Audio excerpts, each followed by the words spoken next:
Hi everybody, today's Sunday, July. Bonjour à tous. Aujourd'hui, nous sommes le dimanche 5 juillet 2026 et je suis là pour parler de ce qui se passe en Iran. Comme vous le savez, il y a en ce moment des funérailles en Iran, celles du défunt guide suprême, l'ayatollah Seyyed Ali Khamenei. Jusqu'à présent, on estime qu'il y a eu plus de 10 millions de personnes depuis vendredi, quand la cérémonie a commencé, avec des délégations étrangères arrivant à Téhéran. Et aujourd'hui, les Iraniens se rassemblent au Grand Mausolée de Téhéran pour les funérailles du défunt guide suprême. Donald Trump a déclaré aujourd'hui, et aussi hier, que la participation à ces funérailles était très impressionnante. Turnout was very impressive, and he compared the crowd, to his campaign. Et il a comparé la foule, tu sais, à ses meetings de campagne. Il a dit, je ne sais pas trop comment il fait la comparaison, mais c'était immense quand on regarde les images. Je me souviens, tu sais, pour le guide suprême de l'Iran. Avant Seyyed Ali Khamenei, c'était l'ayatollah Khomeini. Il y avait quelque chose comme 10 millions de personnes. C'était complètement désorganisé. Les gens envahissaient les rues. C'était un vrai chaos. Mais aujourd'hui, ce qu'on a vu, c'était totalement organisé. Ils s'y étaient préparés. C'était impressionnant de voir comment ils ont tout géré, chaque étape des funérailles. Et apparemment, demain, ils vont diffuser les images de ce qui s'est passé aujourd'hui.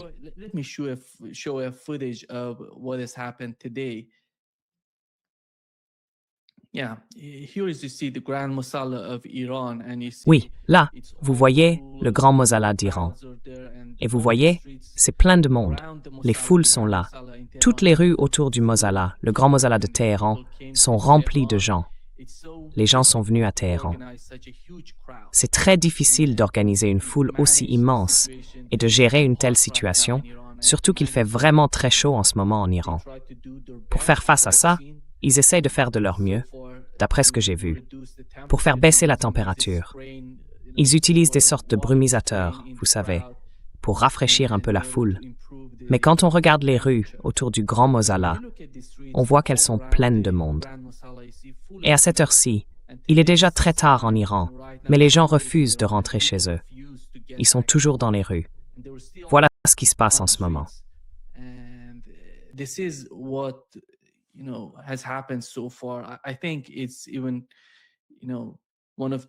Je pense que c'est même, tu sais, l'un des événements les plus importants pour l'Iran jusqu'à présent, comparable aux funérailles de l'ayatollah Khomeini. C'était tellement, enfin je le répète, c'était vraiment très bien organisé. Et ça c'est important. C'est justement la différence avec les funérailles de l'ayatollah Khomeini à l'époque.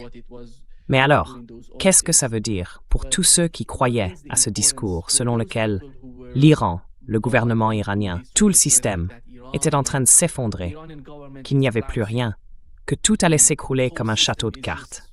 Ces gens-là disaient « Allez-y, faites ceci, faites cela, combattez. Mettons un peu de pression économique sur le peuple iranien, sur la société iranienne. Faisons quelque chose, envoyons, tu vois, toutes ces sortes de connexions pour créer une forme de chaos en Iran. » Connections to make some sort of chaos in Iran. This was the whole case because they thought that the society is collapsing. C'était tout l'enjeu, parce qu'ils pensaient que la société était en train de s'effondrer de l'intérieur, à cause des difficultés, de l'inflation, de la pression économique venue des États-Unis. Mais avant d'en arriver là, je pense qu'il est important de revenir sur l'histoire de la révolution en Iran. La révolution a eu lieu en 1979, et à cette époque, les gens qui descendaient dans la rue n'étaient pas satisfaits du système politique iranien. Puis, après la révolution, juste un an plus tard, il y a eu la guerre, une guerre en Iran. Et chaque fois que j'y repense, je me dis que cette guerre a été l'un des éléments les plus marquants juste après la révolution pour la société iranienne. Ils n'avaient jamais connu une telle expérience auparavant.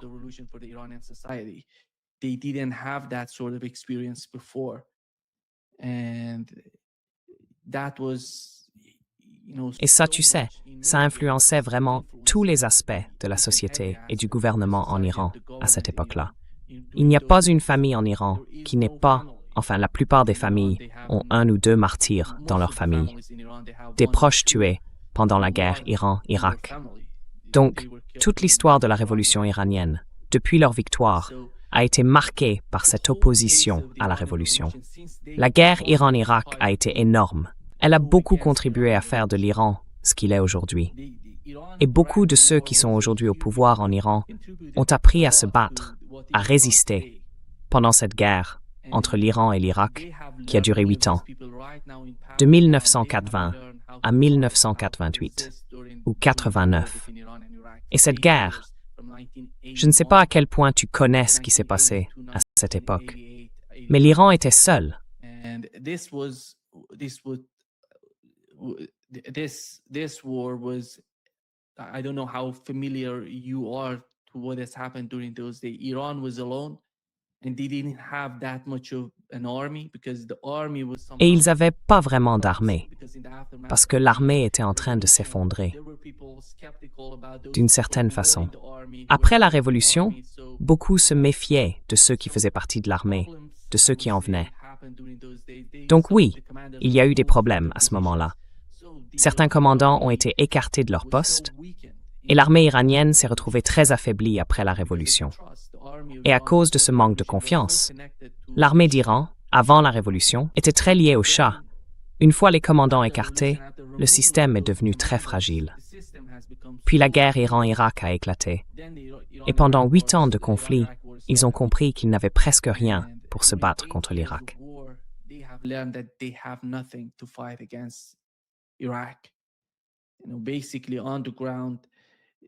En gros, sur le terrain, c'était un changement énorme, parce que l'Irak était soutenu par les États-Unis, la Chine et l'Union soviétique. La Chine n'était pas très impliquée, mais elle soutenait quand même le gouvernement irakien à cette époque. Tous les pays du Golfe, les pays du CCG, soutenaient aussi le gouvernement irakien et l'aidaient énormément. Ils allaient jusqu'à acheter des armes aux États-Unis pour les donner au gouvernement irakien. Et puis, il y avait l'Union soviétique qui les soutenait aussi. Alors que la révolution, son slogan principal, son objectif central, c'était justement de dire non à l'Est et à l'Ouest. L'idée, c'était « on veut être indépendant, on ne veut pas dépendre ni de l'Est ni de l'Ouest ». C'était vraiment ça, le but essentiel de la révolution.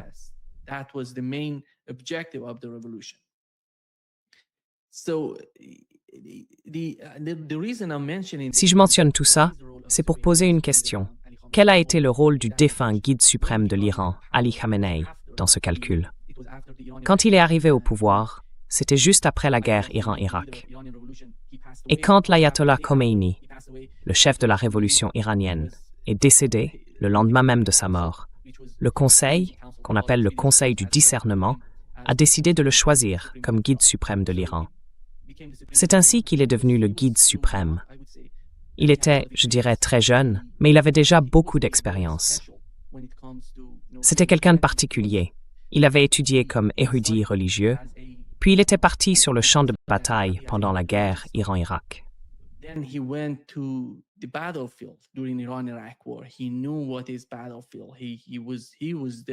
Il savait ce qu'est un champ de bataille. Il y est allé, plusieurs fois même. Il s'est rendu sur la ligne de front, donc il a vu ce qui se passait à cette époque.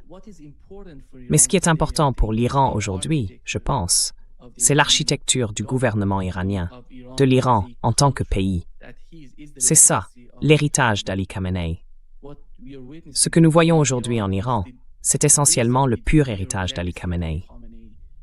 Comme je l'ai mentionné, le premier guide suprême de l'Iran, Khomeini, est mort juste après la guerre Iran-Irak. Et quand Khamenei est arrivé au pouvoir, la société était complètement dévastée par la guerre. Vous savez, beaucoup de jeunes ont été tués pendant la guerre Iran-Irak, plus de 500 000 jeunes. On a donc une génération entière qui a disparu de la société iranienne. C'était une perte immense.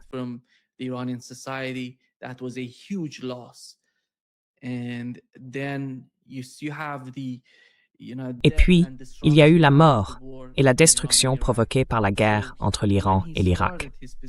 Donc, quand il a commencé à occuper ce poste, c'était extrêmement difficile pour lui de gérer tout ça.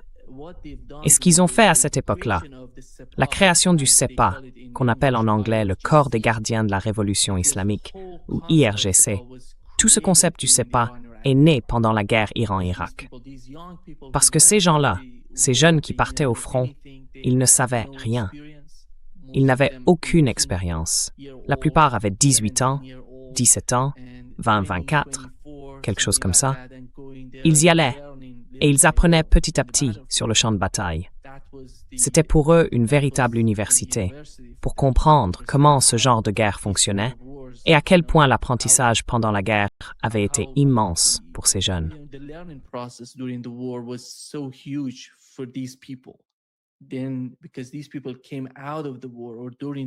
Alors, comme ces gens sortaient de la guerre, ou qu'ils étaient encore en guerre, ils ont créé ce qu'ils appellent le CEPA, c'est-à-dire les gardiens de la révolution, l'IRGC. Tout le concept de l'IRGC est né pendant la guerre entre l'Iran et l'Irak. Et ce qui se passe aujourd'hui avec l'IRGC est assez impressionnant. Tout ce qu'ils ont accompli jusqu'à présent et la manière dont on voit la relation entre les deux branches de l'armée. En Iran, il y a deux composantes militaires. D'un côté, l'Artesh, c'est-à-dire l'armée régulière iranienne, et de l'autre, l'IRGC. Aujourd'hui, les deux travaillent ensemble. Mais à l'époque, ce n'était pas aussi complexe. C'était beaucoup plus simple. Et les gens qui sortaient de la guerre, juste après la fin du conflit, ont essayé de se consacrer à la reconstruction du pays. Il y avait d'ailleurs une institution en Iran qu'on appelait le djihad pour la reconstruction de l'Iran.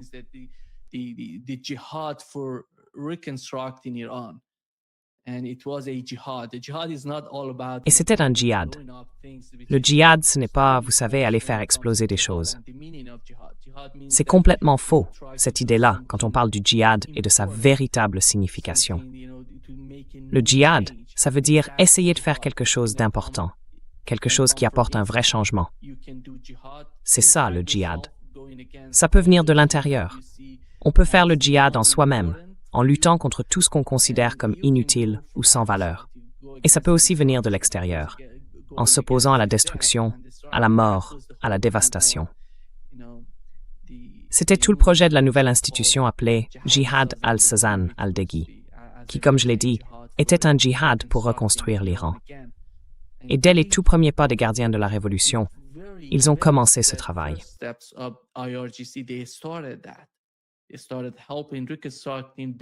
Ils ont commencé à aider, à reconstruire, à construire des routes, des infrastructures. C'est à cette époque qu'ils ont démarré. Et les gouvernements, à ce moment-là, soutenaient cette idée. Ces gens qui sortaient de la guerre, maintenant, il n'y a plus rien, il n'y a plus de guerre. Que peuvent-ils faire toutes ces forces énormes? Eh bien, ils peuvent aider le pays à se reconstruire. C'était tout le concept du corps des gardiens de la révolution islamique et la manière dont ils se sont retrouvés impliqués, d'une façon ou d'une autre, dans la reconstruction des infrastructures en Iran, et donc, peu à peu, dans l'économie iranienne, à cause de cette reconstruction. Ensuite, on voit apparaître des institutions et toute cette complexité qui se recompose en Iran. C'est ce qui se passait à cette époque-là.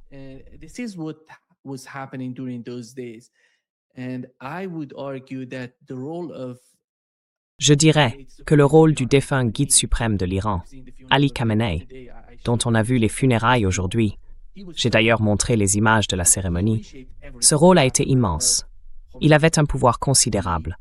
Il a tout remodelé après Khomeini. Vous voyez, dans le système politique iranien, il y a plusieurs institutions qui communiquent entre elles. Par exemple, le guide suprême est choisi par l'Assemblée des experts en Iran. J'ai parlé du Conseil de discernement, mais c'était une erreur de ma part, je me suis trompé en le mentionnant. En réalité, il existe plusieurs organismes dans ce qu'on pourrait appeler le gouvernement iranien. Donc il y a bien un système en place. Si j'en parle, c'est parce qu'en Occident, on n'explique pas vraiment comment fonctionne l'Iran.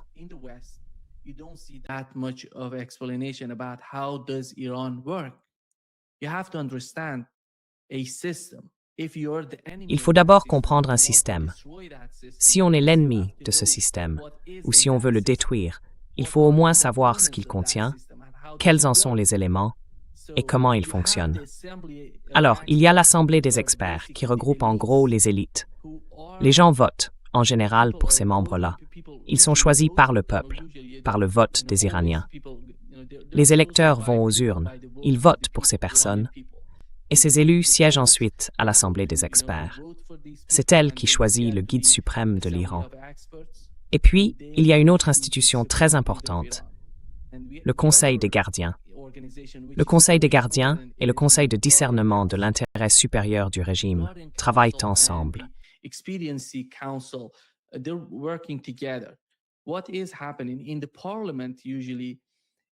Ce qui se passe habituellement au Parlement iranien, quand il y a des désaccords, c'est qu'on voit 2 ou 3 partis s'affronter. Chacun veut faire adopter une résolution. Une fois qu'une résolution est votée au Parlement, elle doit ensuite être envoyée au Conseil des gardiens pour être ratifiée. C'est une étape essentielle. Ce n'est pas le Parlement qui a le dernier mot. Après le vote, il faut obligatoirement la soumettre au Conseil des gardiens pour approbation. Et quand il y a un désaccord entre le Parlement iranien et le Conseil des gardiens, une autre instance entre en jeu, qu'on appelle le Conseil de discernement. So they decide who's right, who's wrong, who's better, whose understanding is better on that resolution. Or they may vote in favor of the parliament, or they may vote in favor of the Guardian Council. This is the way that it works inside Iran. So it was somehow created during the, the first supreme leader of Iran, Khomeini, but it somehow it was improved. The whole process of communication between all these different parts of the Iranian government was improved. C'est donc l'un de ses accomplissements. Et si on regarde aujourd'hui les institutions ou les organisations, la communication est devenue vraiment très complexe. Institutions or organizations today so complicated, the communication. I was trying to simplify what's going on, but it's so complicated. J'essayais de simplifier ce qui se passe, mais c'est tellement compliqué.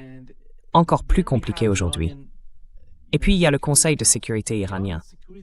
En fait, il l'appelle le Conseil suprême de sécurité nationale. Vous voyez, tous les principaux responsables en Iran en font partie. Il y a le président de la République, le président du Parlement, le chef du système judiciaire, le chef de l'armée, le commandant des gardiens de la Révolution, ainsi que le ministre des Affaires étrangères, le ministre de l'Intérieur et le ministre du Renseignement. Ils font tous partie du Conseil de sécurité.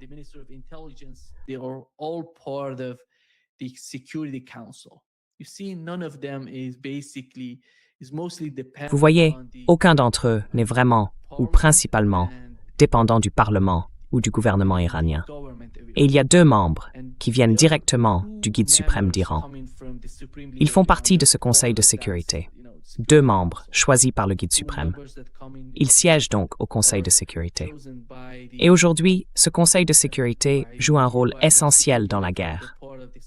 En fait, quand le conflit a éclaté entre l'Iran et les États-Unis, c'est le Conseil de sécurité qui a pris les décisions principales, celles sur la guerre elle-même, sur sa poursuite et sur la stratégie à adopter. Parce que toutes ces personnes se réunissent, échangent, discutent et cherchent ensemble des solutions à ce qui se passait avant, pendant et après la guerre.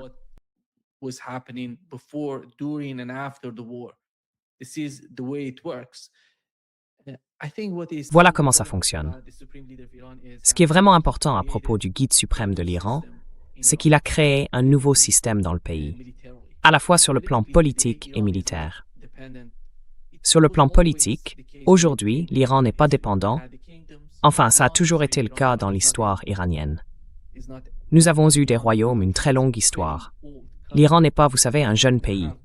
C'est un pays très ancien. Et il a une histoire. Certains livres parlent de 7000 ans. Donc ça remonte très très loin. Mais si l'on considère les royaumes, les rois d'Iran, à travers les différentes dynasties, on voit quelque chose comme 2500 ans, même plus, de royaumes successifs. On voit bien que l'héritage vient de là, des royaumes, des rois.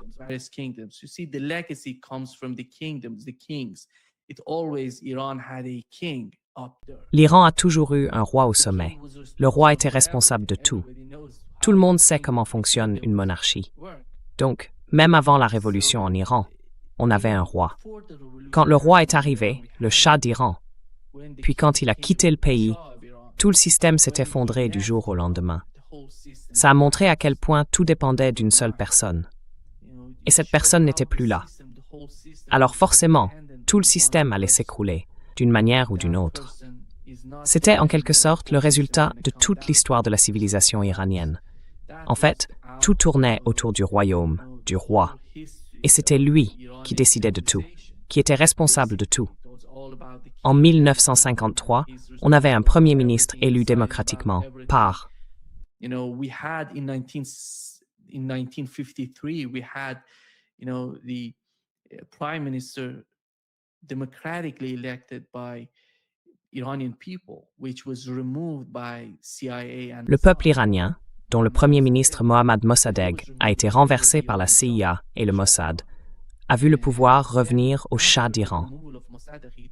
Après la chute de Mossadegh, il n'y a plus vraiment eu de processus démocratique en Iran pour choisir les représentants ou les responsables. Pas grand-chose en tout cas.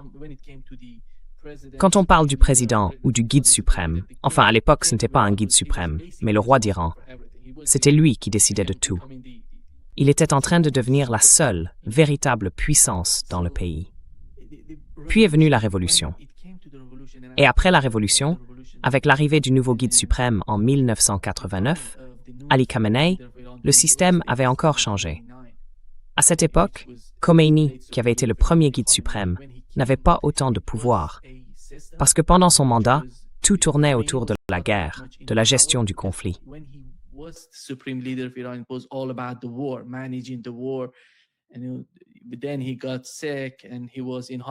Mais ensuite, il est tombé malade et il a été hospitalisé. Il y a eu beaucoup de problèmes. En fait, c'était une situation nouvelle pour le nouveau guide suprême d'Iran, Ali Khamenei, à cette époque. Il devait tout recommencer, poser de nouvelles bases. Et beaucoup de gens essayaient de présenter le système iranien comme un système entièrement dépendant d'une seule personne. Si cette personne disparaissait, tout s'effondrerait. Et avant que la guerre ne commence entre l'Iran et les États-Unis, on disait que ce n'était pas vrai, que ce n'est pas comme ça que fonctionne l'Iran. Mais il y a toujours ces soi-disant experts de l'Iran, à l'extérieur du pays, qui essaient de vendre, je ne sais même pas comment les qualifier, des gens en dehors de l'Iran, qui se présentent comme des spécialistes de l'Iran.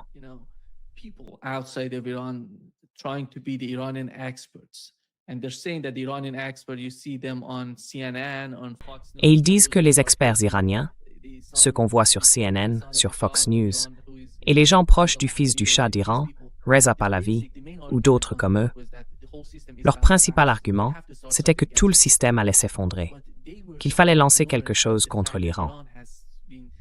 Mais ils ignoraient, d'une certaine façon, que la transformation à l'intérieur du gouvernement iranien avait été tellement profonde que le système ne dépend plus d'une seule personne. Je pense que ce qu'a montré la tentative d'assassinat contre Ali Khamenei, c'est que tout le système est assez puissant, solide et fort pour continuer à fonctionner par lui-même.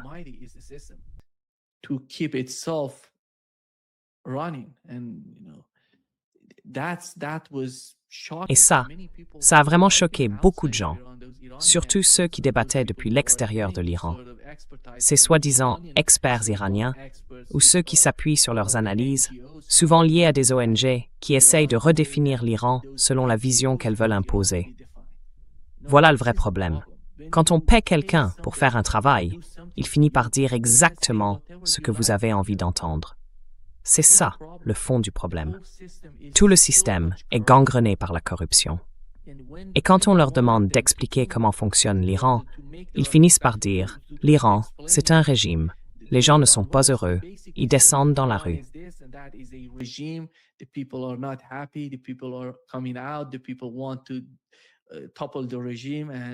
Le peuple veut renverser le régime. Et donc, le régime s'affaiblit au fil du temps. Ils sont vraiment faibles. L'armée n'est pas si puissante. Ils essaient de tout contrôler. L'économie est sous la coupe des gardiens de la révolution et de leurs proches. La corruption explose. Plus rien ne fonctionne. Tout s'effondre.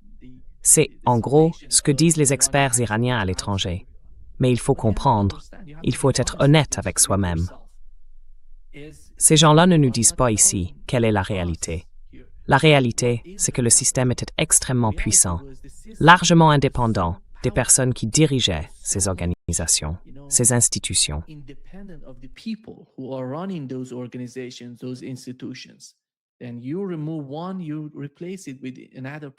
Alors, on en enlève un, on le remplace par quelqu'un d'autre. Ça ne change rien. Avec les assassinats, imaginez un peu combien de commandants iraniens ont déjà été tués, des scientifiques iraniens, des commandants, même le guide suprême de l'Iran. Pour n'importe quel pays, ce serait énorme. Mais ce genre de stratégie, celle de l'assassinat, vient d'un manque de compréhension du système.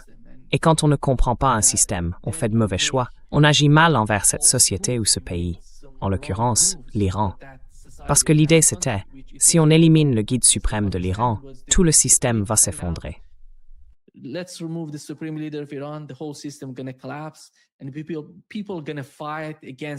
Et les gens vont se battre entre eux pour prendre le pouvoir en Iran. Ensuite, les États-Unis vont arriver et dire « Ah, on va soutenir ces gens-là plutôt que ceux-là. » Et ils vont mettre quelqu'un au pouvoir en Iran. Et ils vont s'emparer du pétrole iranien, celui qui avait été perdu pendant l'invasion britannique. Les États-Unis, j'ai oublié de préciser qu'après Mossadegh, qui a été renversé en 1953, l'un de ses grands accomplissements, c'était la nationalisation du pétrole iranien, qui était alors sous contrôle britannique. Vous savez, il était tellement important. Il est toujours essentiel dans l'histoire de l'Iran. À chaque fois que je parle, je mentionne Mohammad Mossadegh, parce que cet homme est vraiment capital pour l'histoire iranienne. Et personne ne peut l'ignorer.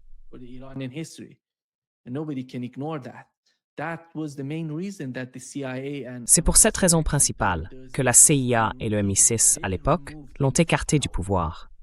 Parce que le Shah, lui, collaborait d'une certaine manière avec eux. Mais cet homme-là, lui, n'était pas vraiment dans cette logique de coopération avec l'Occident.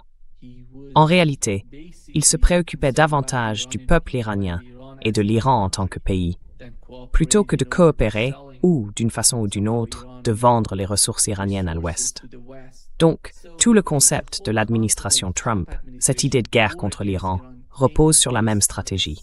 Même si on lance quelque chose contre l'Iran, même si on écarte le guide suprême iranien, eh bien, vous voyez, ces gens, à l'intérieur du pays, comme ils essayent de le dire, jusqu'à aujourd'hui, Donald Trump continue d'affirmer qu'ils se battent entre eux, qu'ils se battent.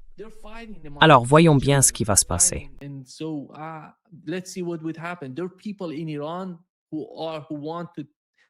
Il y a des gens en Iran qui veulent discuter avec nous, et il y en a d'autres qui sont contre nous. Oui, dans une certaine mesure, c'est vrai, parce que c'est comme ça que fonctionne chaque pays. Il y a toujours des différences de point de vue, des différences de stratégie à l'intérieur d'un système, justement parce que ce n'est pas une dictature. L'Iran, c'est tout sauf une dictature. Il n'y a pas de dictature. Vous savez, beaucoup d'entre nous, peut-être que vous ne savez pas vraiment comment le système fonctionne en Iran, mais il n'y a pas de dictature dans ce système. Vous voyez, la plupart des responsables passent leur temps à critiquer le système lui-même. Ils sortent et disent « Cette partie ne marche pas, cette autre est corrompue » ou encore « Celle-là ne fonctionne pas du tout ». Ce n'est pas quelque chose de nouveau.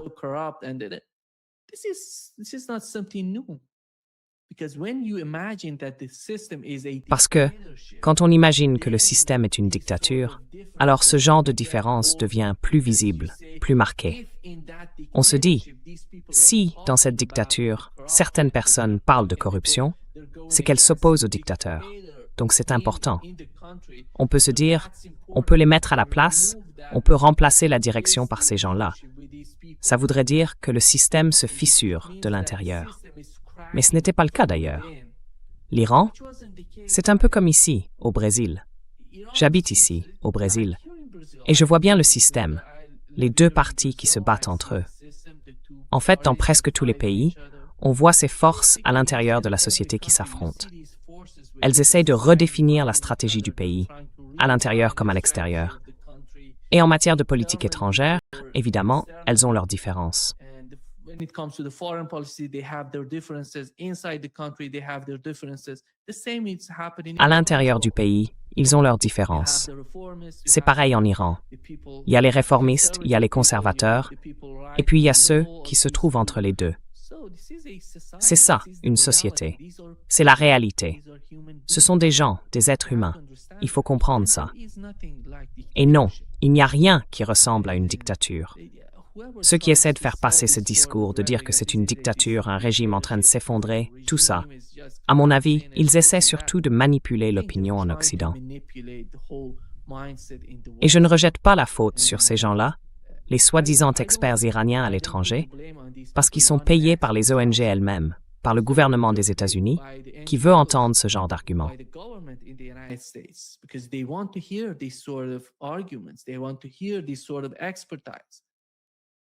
Ils veulent entendre ce genre d'expertise. Donc, ils se trompent eux-mêmes en manipulant toute la compréhension du sujet. Ce sont eux qui manipulent l'information. Ce n'est pas à cause de ces experts, c'est eux qui les poussent dans cette direction. C'est tout le système qui pose problème. Et d'ailleurs, c'est pas nouveau. J'ai vu la même chose avec la Russie, j'ai vu la même chose avec la Chine. Et on voit ces experts sortir et parler de ces pays, black, alors qu'ils n'ont aucune idée, aucune compréhension de la réalité de ce qui s'y passe. Il y a là un énorme vide, vous savez, dans la politique étrangère des États-Unis et du pays en général.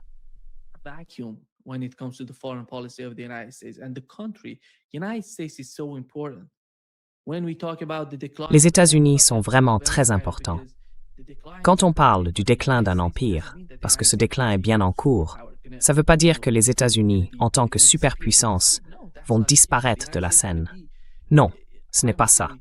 Les États-Unis restent, je dirais, un pays très important. Leur influence, que ce soit par la puissance du dollar, la force de leur système économique ou leur puissance militaire, est considérable. Et si on part du principe qu'il existe 3 superpuissances, la Russie, la Chine et les États-Unis, c'est bien cette vision-là qu'on a. Pendant très longtemps, les États-Unis ont été la seule superpuissance.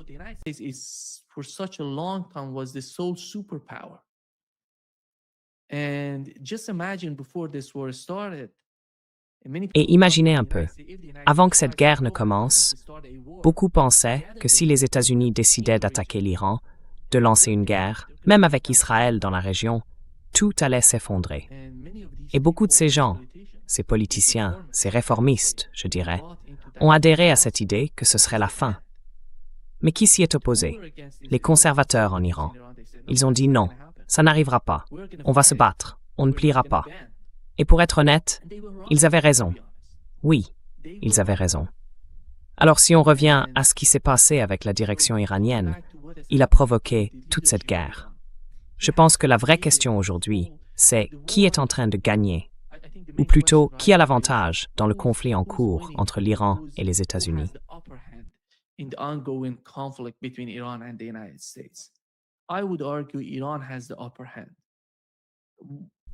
Je dirais que l'Iran a l'avantage. Et comment l'Iran a-t-il obtenu cet avantage? Est-ce qu'il l'a obtenu en négociant avec les États-Unis? Est-ce que c'était le résultat des négociations? Non, ce n'était pas le résultat des négociations. Malheureusement, tout le système, la politique étrangère des États-Unis, repose sur un jeu à somme nulle. Un jeu à somme nulle, ça veut dire j'ai tout, je veux tout, et toi tu n'auras rien. Voilà, c'est ça toute la logique de cette politique. Les négociations tournaient entièrement autour de cette idée. Et la raison pour laquelle Donald Trump s'est retiré du JCPOA, c'est justement celle-là. Il ne voulait rien accorder à ces gens-là.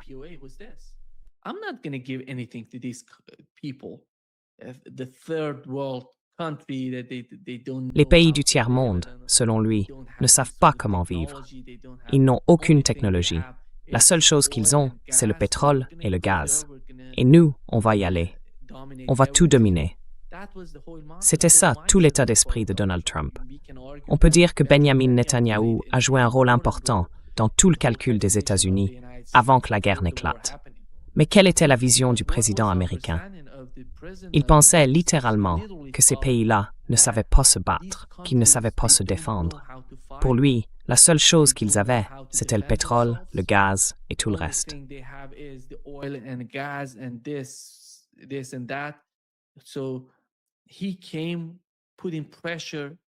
Alors, il est venu en mettant la pression. Il a été élu aux États-Unis. Et avant l'élection, beaucoup d'entre vous s'en souviennent sûrement, Donald Trump disait « Je ne veux plus de guerre. Je veux mettre fin à la guerre en Ukraine en 24 heures. Je veux de meilleures relations. » Il a été interrogé. En particulier, allez voir l'interview de Donald Trump dans le podcast PBD. Dans ce podcast, l'animateur Patrick Bet-David lui a posé la question. Patrick Bet-David, d'ailleurs, fait partie des principaux soutiens du fils du Shah d'Iran. Il est favorable à un changement de régime en Iran. Il fait partie de ces Iraniens de la diaspora qui diffusent une sorte de propagande en disant « L'Iran est un pays détruit, tout s'effondre, c'est un château de cartes, l'inflation explose, l'économie ne fonctionne plus. »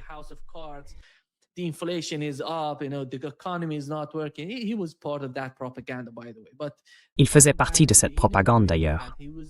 Mais pour revenir à l'interview qu'il a eue, il a demandé à Donald Trump « Voulez-vous un changement de régime en Iran ?»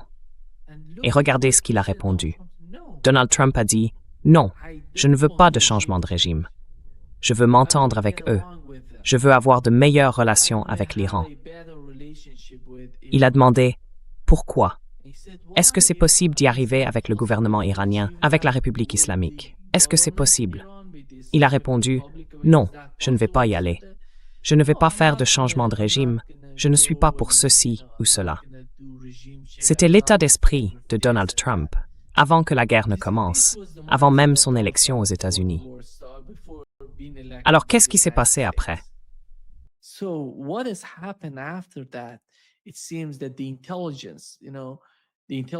Il semble que les services de renseignement, vous savez, ceux des États-Unis et d'Israël, aient réussi leur coup. Ils ont pu le convaincre que ce serait, d'une certaine façon, une affaire assez simple pour lui. Alors, commençons. Dès le premier jour, il a lancé ce genre de sanctions et exercé une pression économique sur le peuple iranien. Plus tard, on a appris, grâce à Scott Bassett, que tout cela avait été mis en place avant même que les manifestations ne commencent en Iran. Donc, dès le départ, il se préparait à affaiblir l'économie iranienne. Et pourquoi cela a-t-il changé? Vous pouvez vous poser la question, qu'est-ce qui a changé? Tout tourne autour du soutien que Donald Trump a reçu des sionistes aux États-Unis.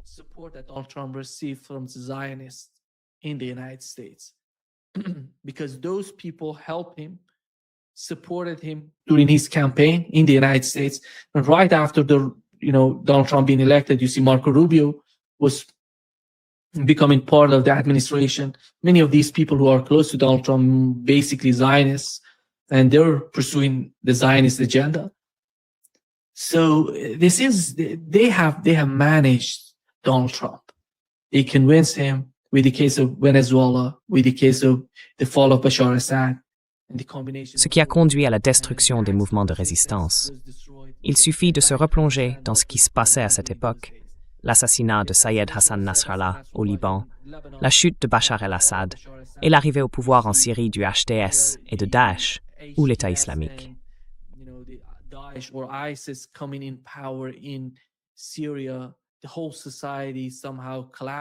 Toute la société s'effondre, d'une certaine façon, et le combat se déroule à l'intérieur de la Syrie. On voit Israël aller bombarder tout, absolument tout, militairement, toutes les capacités de la Syrie. Ils ont détruit tout ce qu'il y avait en Syrie. Toutes ces bases militaires ont été anéanties par les Israéliens juste après la chute de Bachar el-Assad. Ensuite, ils ont essayé de s'emparer de plus de terres dans le sud du pays. Pendant que tout ça se passait, on voyait le combat continuer, et puis Donald Trump a décidé d'aller vers la mer Rouge dès les premiers jours. Et quelques mois plus tard, il a de nouveau décidé d'y aller. Cette fois, il disait « ça va être différent. Je vais écraser les Houthis et Saleh au Yémen. » Tout ça faisait partie du même jeu. Et ils avaient déjà l'Irak entre leurs mains. L'Irak est occupé.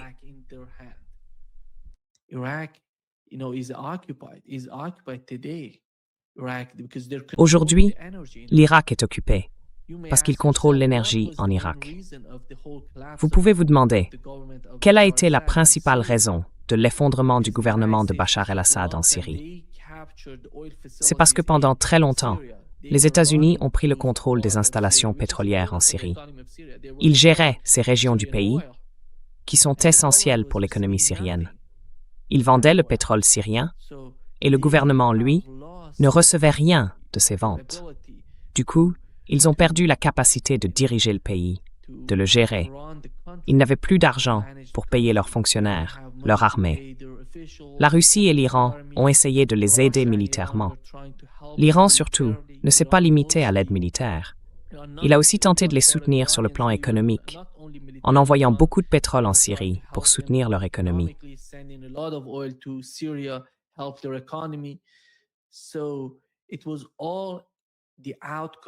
Tout ça, c'était le résultat du fait que les États-Unis avaient pris le contrôle ou géraient les installations pétrolières et énergétiques en Syrie. Et encore aujourd'hui, ils continuent de le faire. J'en parle parce que c'est important pour le cas de l'Irak. En ce moment, tout ce que l'Irak vend en pétrole, en gaz, en exportation, tout ça part à Washington, aux États-Unis, à New York. Et c'est là que l'argent arrive. Et s'ils le décident, ils peuvent en reverser un peu, juste quelques gouttes, au gouvernement pour faire tourner le pays. Voilà toute l'histoire. L'Irak était sous le contrôle des États-Unis. Le Yémen aussi. Donald Trump a essayé de détruire le Yémen, de détruire Ansarullah, avant d'en arriver à l'Iran.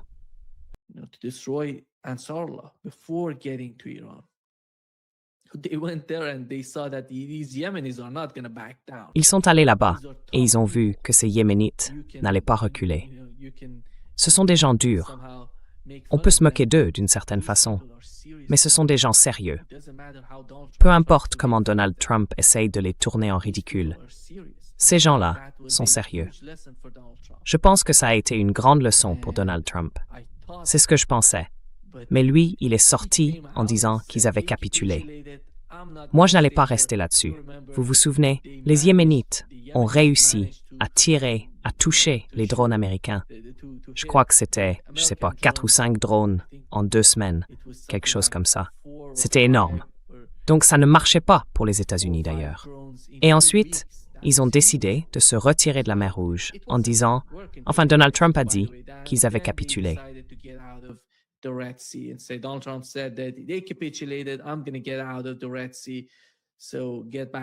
Je vais quitter la mer Rouge, donc je rentre chez moi.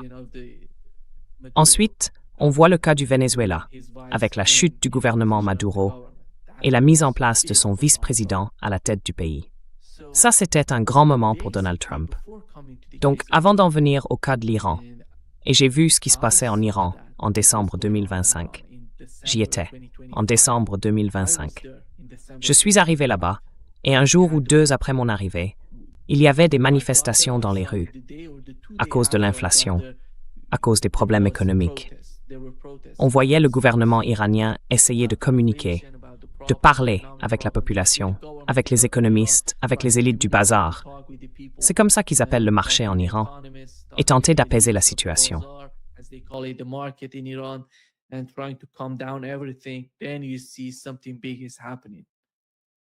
Alors là, on voit que quelque chose de grand est en train de se passer. Les gens détruisent tout. Ils mettent le feu aux banques, aux ambulances, même aux camions de pompiers. C'était quelque chose de nouveau. Et on voit des gens se faire tuer dans la rue.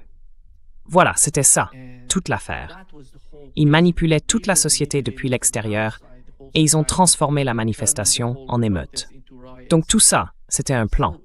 Et quand on écoute ce qu'ils disent, parce qu'en gros, la propagande du côté de Donald Trump et de son administration, et aussi de ces monarchistes en Occident, ils affirment qu'environ 50 000 personnes ont été tuées.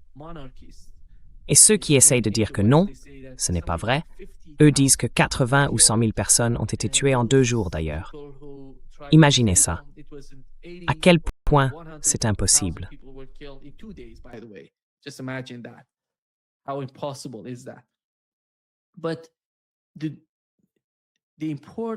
Mais ce qui est important, je pense, c'est ce qui s'est passé, ce que le gouvernement iranien a fait. Ils ont publié une liste des personnes qui ont été tuées pendant ces jours-là. Ils ont dit, voici les noms, voici la liste des gens qui ont été tués, avec leur numéro d'identification, avec tous les détails. Donc, si vous ne retrouvez pas votre fils, votre fille ou votre père, vous pouvez nous dire que son nom n'apparaît pas sur la liste. Personne n'est venu avec une nouvelle liste. Il n'y a aucune information disant qu'on aurait trouvé un nouveau corps ou de nouveaux cas qui ne figurent pas sur cette liste. C'était donc une énorme opération de propagande. Je pense que c'était malin de la part du gouvernement iranien, parce qu'avant ça, on n'avait rien entendu de leur part. Avant ça, il y avait des manifestations en Iran et des gens étaient tués par les forces.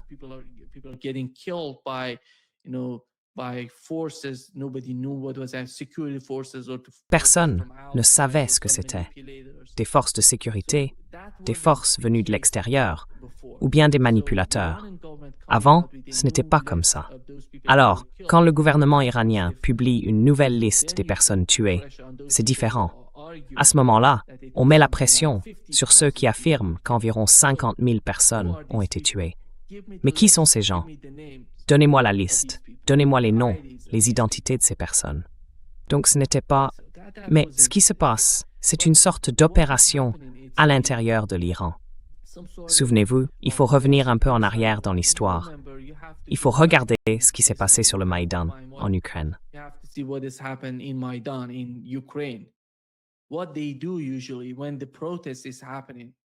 Ce qu'ils font d'habitude quand une manifestation a lieu, c'est qu'il faut quelque chose pour que la manif devienne une émeute. Tu ne peux pas le provoquer toi-même, tu vois, parce que ces gens-là, ils essayaient juste de manifester, mais ils étaient calmes, ils essayaient de garder le contrôle. Mais quand tu tues quelqu'un, ou quand tu essayes de tuer des gens dans la rue, ça crée une sorte d'angoisse, une pression psychologique sur les gens. Et le résultat, forcément, c'est une émeute. Le résultat, c'est qu'on finit par tout brûler. C'est tout le principe de ce genre d'opération. Tu vois, que ce soit le Mossad, peut-être la CIA ou les deux ensemble, c'est toujours le même scénario.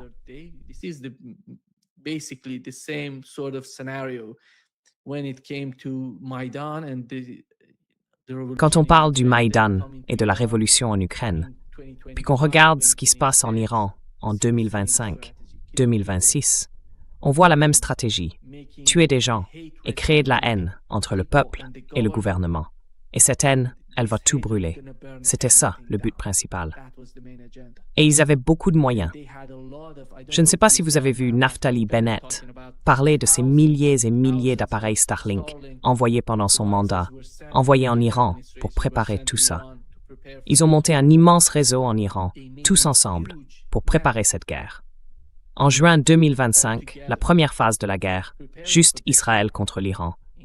Puis la deuxième phase, Israël avec les États-Unis. Tout était planifié, tout était prévu, et ils pensaient pouvoir faire tomber la société iranienne.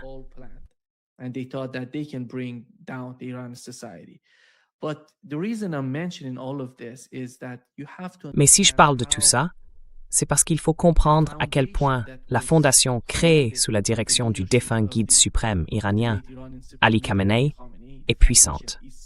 Cette fondation est vraiment, solide.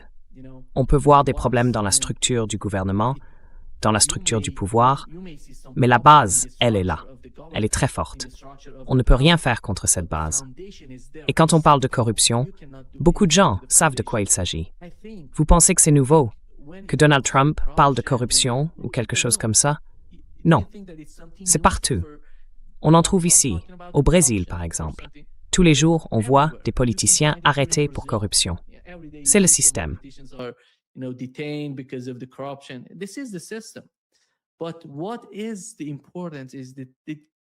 Mais ce qui est important, c'est que tout reposait sur la réalité. Il n'y a rien de vrai. Vous savez, quand on parle de la direction iranienne, on dit que ce sont des islamistes radicaux, qu'ils ne comprennent pas ceci ou cela. Non, ce n'était pas du tout le cas. Le guide suprême de l'Iran, vous allez être surpris. Allez vous renseigner sur lui. Le guide suprême de l'Iran connaissait très bien l'Occident, la littérature occidentale. Il en avait une vraie connaissance. Ce n'était pas juste, vous savez, cette idée qui nous déteste parce que nous sommes libres. parce qu'en Occident, on a la liberté, qui nous haïssent parce qu'ils sont une dictature et qu'ils n'ont pas la liberté. Non, ce n'était pas du tout ça.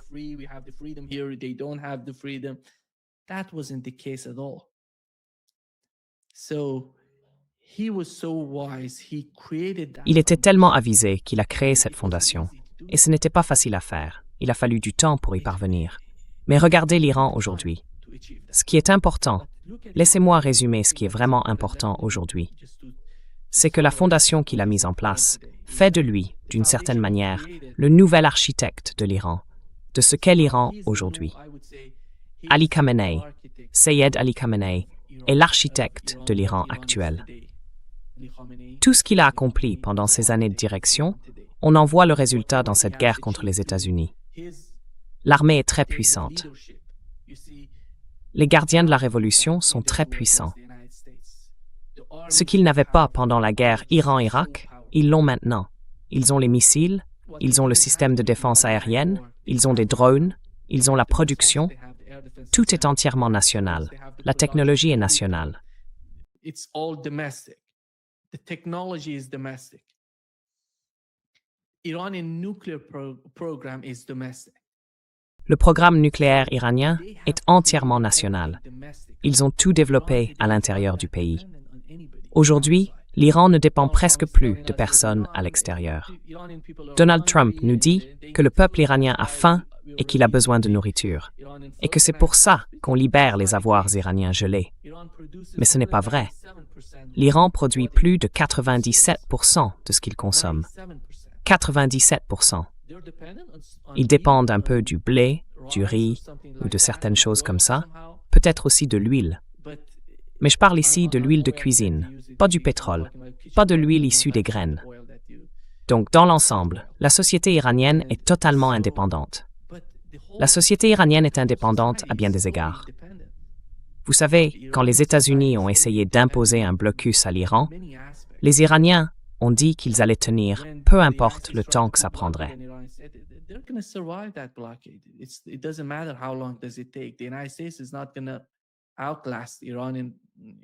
Les États-Unis ne vont pas tenir plus longtemps que les Iraniens. Et je pense qu'aujourd'hui, l'Iran, sur le plan politique, militaire et économique, c'est le résultat, c'est l'œuvre d'Ali Khamenei, Saïd Ali Khamenei. C'est lui qui a créé toutes ces institutions. Quand on parle des gardiens de la révolution, il faut savoir qu'ils ont plusieurs branches. La branche Al-Quds, vous vous souvenez de Qassem Soleimani, qui en était le chef. Leur mission principale, c'est la région. Le général Qassem Soleimani réfléchissait déjà à une nouvelle architecture de sécurité régionale, bien avant que nous commencions tous à en parler. Pendant près de 20 ans, il en a parlé, il y a travaillé. Il a redessiné toute la région pour mettre en place cette nouvelle architecture de sécurité, dont on parle aujourd'hui comme d'une conséquence de la guerre.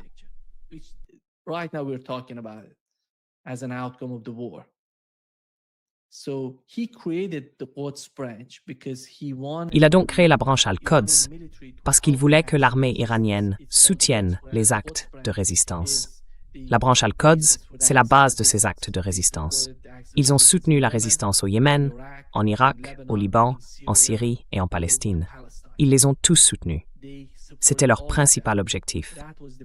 En fait, ce qu'ils recherchent, ce n'est pas la suprématie ni la domination. Ils ne cherchent pas à dominer. Ça n'a jamais été le cas. Et d'ailleurs, ce sont tous des gens honorables, en Irak comme au Yémen. Quand on dit que les Yéménites sont les supplétifs de l'Iran, que le Yémen est un proxy, que le Liban est un proxy, je pense qu'on oublie complètement que ce sont des gens honorables. Ils savent ce qu'ils veulent. Ils ont leur propre politique. Ils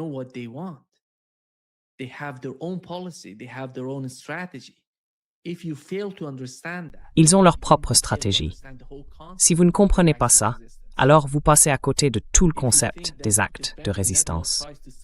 Si vous pensez que, parce que Benjamin Netanyahou essaie de vendre cette idée, disons, allons frapper la tête de la pieuvre à Téhéran, et qu'après ça tout sera grand, beau, parfait pour nous et pour les États-Unis, eh bien ce n'est pas le cas. Ça ne change rien. La résistance est le résultat de l'occupation. Ce n'est pas... Imaginons que demain, vous renversiez le gouvernement iranien et que vous en mettiez un autre à la place. Vous croyez que la résistance au Liban va s'éteindre, qu'elle va disparaître de la scène. Je ne vois pas ça arriver. Parce que la résistance existait déjà avant la révolution islamique en Iran. Vous voyez, le Hamas est le produit de l'occupation israélienne. Is the outcome of the Israeli occupation. I think there is a lot to be learned. Je pense qu'il y a beaucoup de choses à apprendre. Mais est-ce que quelqu'un est prêt à le faire? Est-ce que la guerre contre l'Iran va ramener un peu de bon sens dans la politique étrangère américaine? Ça, on ne le sait pas encore. Parce qu'aujourd'hui, aux États-Unis, je dirais que beaucoup de gens sont assez sceptiques sur ce qui se passe en ce moment dans la région, dans le Golfe Persique. Certains disent que les États-Unis contrôlent le détroit. Ceux qui soutiennent Donald Trump affirment que les États-Unis contrôlent le détroit d'Ormuz. Et si, par exemple, ils envoient des troupes en Jordanie, c'est qu'ils préparent une sorte d'opération terrestre. Mais ça, non. Je pense que les États-Unis en sont arrivés à un point où ils savent que s'ils s'engagent au sol, ce serait une catastrophe énorme pour eux.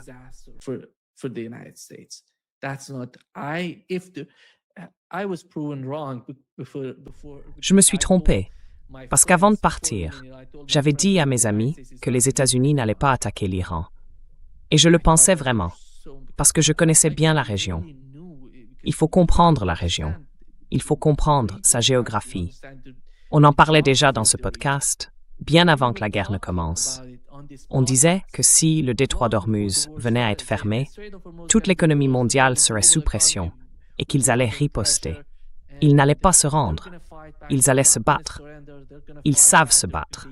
Ils sont très bien préparés pour ça. Je l'ai répété encore et encore, et je pensais que les États-Unis pouvaient le comprendre. Mais aujourd'hui, je dirais qu'il n'y a pas de solution militaire pour les États-Unis dans cette région. Je ne pense pas qu'une nouvelle guerre va éclater.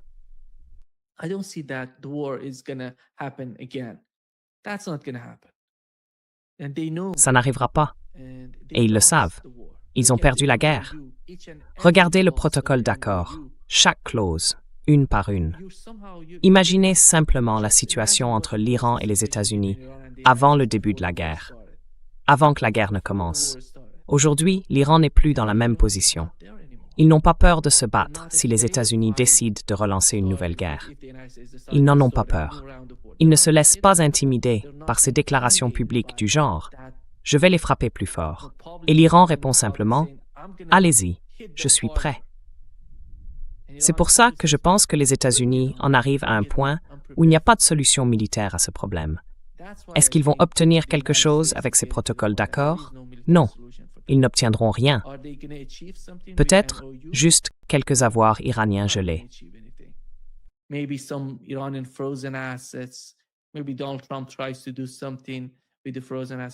Peut-être que Donald Trump essaiera de faire quelque chose avec les avoirs gelés. Est-ce qu'ils vont lever les sanctions sur l'économie iranienne? Non, ça n'arrivera pas. C'est du ressort du Congrès. Est-ce qu'ils vont faire quelque chose au Liban? Non. Le premier paragraphe du protocole d'accord parle entièrement du Liban. Et ça n'arrivera pas. Ça n'arrivera pas.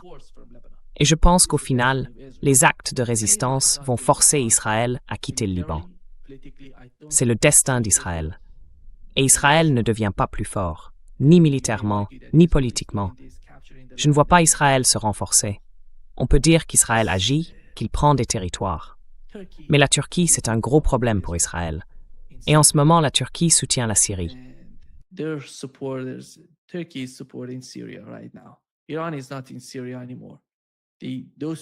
L'Iran n'est plus présent en Syrie. Les gens qui faisaient partie des actes de résistance en Syrie, liés au peuple iranien, à la composante iranienne de cette résistance, eux, ils sont toujours là, mais ils ne sont plus au pouvoir. En ce moment, tout le poids de la situation en Syrie repose sur la Turquie. Et ce sont des gens sérieux. Israël le sait très bien. Aujourd'hui, il se retrouve en opposition avec 3 pays, l'Iran, la Turquie et le Pakistan. Et Israël le dit ouvertement. Les responsables israéliens le répètent à chaque fois. Le problème, c'est la Turquie. Le problème, c'est l'Iran. Et le Pakistan est aussi un problème. Donc je ne vois aucune raison de penser qu'Israël devient plus fort ou qu'il ne le devient pas.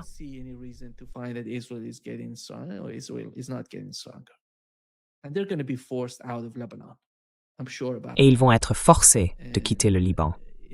J'en suis sûr. Et ce ne sera pas par la négociation, ce sera par la force. Et le protocole d'accord pourrait aider les États-Unis, Donald Trump, à sortir de la guerre.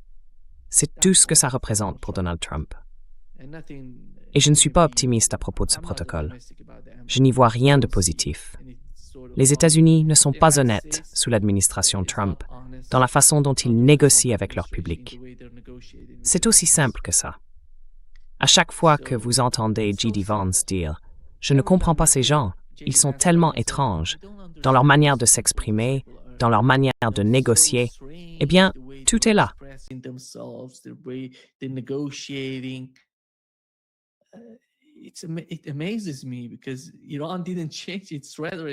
Ça m'étonne, parce que l'Iran n'a pas changé de rhétorique. Il ne change pas de politique à chaque fois. Il disait déjà la même chose avant de conclure le protocole d'accord. Ce protocole, en gros, c'est le plan en 10 points de l'Iran, puis le plan en 14 points. Au fond, c'est la même chose. Et on a vu comment Donald Trump, finalement, a décidé de signer ce protocole. C'était important. Maintenant, voyons ce qui va se passer. Je pense que le conflit continue dans le détroit d'Ormuz et que la situation va... Enfin, tout va s'intensifier d'une manière ou d'une autre. Tout va s'intensifier dans le détroit d'Ormuz. Attendons de voir, dans les semaines et les mois à venir, ce qui se passera. Merci beaucoup d'avoir été avec moi. Un vrai plaisir, comme toujours. Merci.